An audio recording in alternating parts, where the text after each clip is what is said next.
Приветствую, друзья! Когда-то модель Queen of Audio Adonis была прямо у всех на устах и стала не просто легендой, а, так сказать, началом отсчета для любых серьезных наушников. Но производитель переиграл все на собственный лад, отчего обновленную версию позиционировал уже не на редких ценителей, а на куда более массовую аудиторию. Но все равно это очень крутые наушники, пусть и с серьезным таким акцентом на бас. О них сегодня и поговорим. Поехали!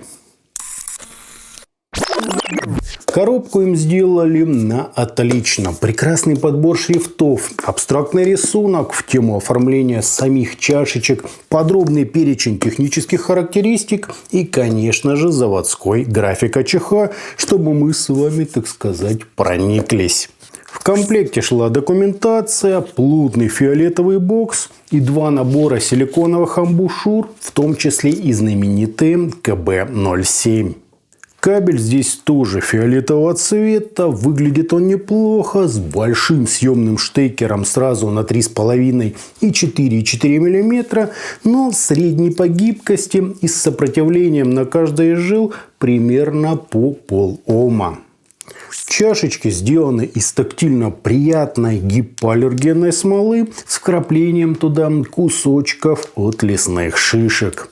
Звуковод, как обычно, направлен назад. Сверху разъем на вилочные коннекторы, а на конце звуковода знакомый всем пятачок с акустическими трубками, ведущими от динамика и двух балансных арматур, из которых одна отвечает за средние и высокие, а вторая только за ультравысокие частоты.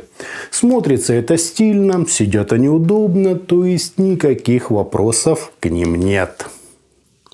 Вот так, друзья, это все и выглядит.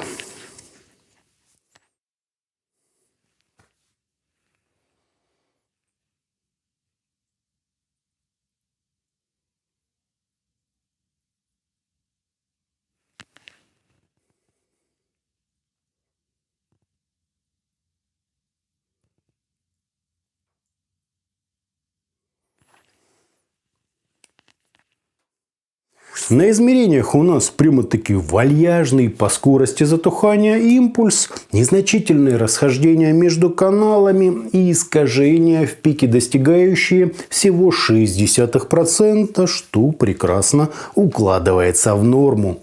Фаза ведет себя естественно, а с водопадами на 30 и 60 дБ вы можете ознакомиться самостоятельно. По АЧХ же низкие частоты приподняты на 14 дБ с ровным таким переходом на середину, после чего идет целая серия акцентов на области разборчивости, имитации ушной раковины и, конечно, псевдодетализации. Верха, как видим, нам особо не подсвечивают, но оставляют, так сказать, на уровне. Смена амбушюр, тоже обратите внимание, дает ощутимый результат с чуть отличающимся восприятием на верхней половине спектра. Sika LVX D41 на их фоне имеют куда меньше баса, но больше середины и высоких частот. T-Audio Hype 4, как видите, почти полностью повторяют героя обзора на средних частотах, но менее басовитые и еще спокойнее на верхах. Больше же всего это напоминает знаменитый Yanin Canon 2, то есть настройка у модели практически самого топового уровня. В звучании же новых Adonis мне очень понравилась их невероятно сочная, объемная и до магнетичности притягательная середина. Она тут не задушена, не утоплена и не оттенена, как делают сейчас большинство производителей, а наоборот, вокалу позволили раскрыться и блеснуть, так сказать, своей глубиной и тембральным изобилием. Да и вообще звучат они ровнее подавляющего большинства наушников из своего сегмента. Верно, на бас нам сделали серьезный такой акцент, отчего модель стала просто гениальной для всяческой электроники, танцевальной музыки и, например, хип-хопа. Но в остальном здесь вообще не докопаешься.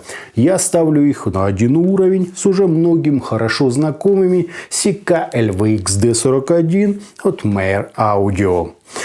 Еще здесь важно уточнить, что бас нам не просто подняли по амплитуде, а у него реально прослеживается текстура, ощущается упругость и та самая динамика.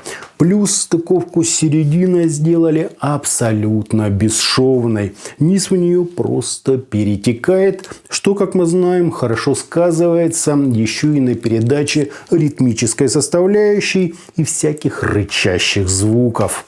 Высокие частоты по аналогии тоже телесны, в достаточной степени разборчивы и очень мелодичны. Их, как было видно по графикам, не пытаются выдвигать или как-то подсвечивать, но количественно их хватает, причем без никому не нужной яркости, агрессии или какой-то грязи.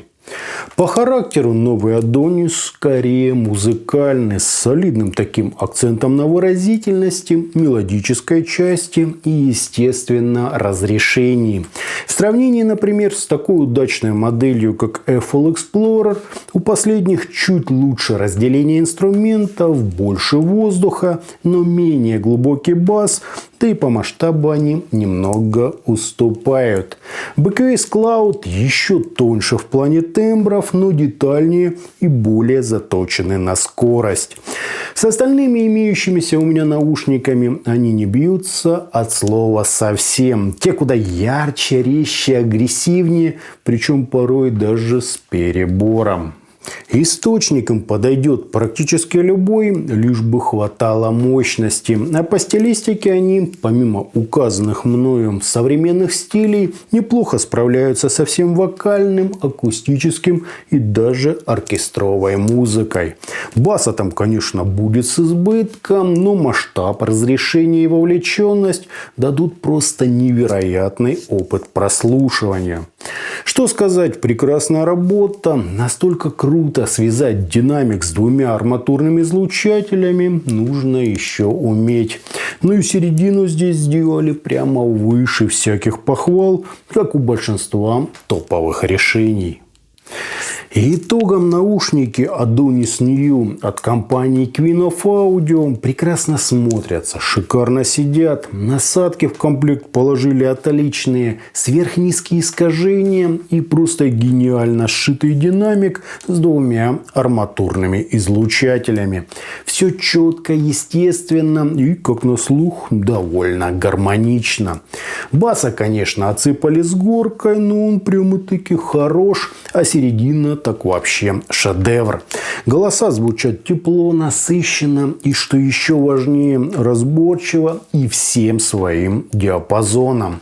В общем, если вы любите бас и современную музыку, это будут ваши любимые наушники. Для джаза, фолка и симфонической музыки они тоже отчасти подойдут. А вот для рока или металла, на мой взгляд, лучше взглянуть на альтернативы. То есть очень выразительные, певучие, в то же время басовитые наушники. Я думаю, к ним стоит присмотреться. А на этом у меня все. Это была модель Queen of Audio Adonis New. Не забывайте, что у нас есть группы ВКонтакте и Телеграме. Обязательно на них подпишитесь. Всем, друзья, добра!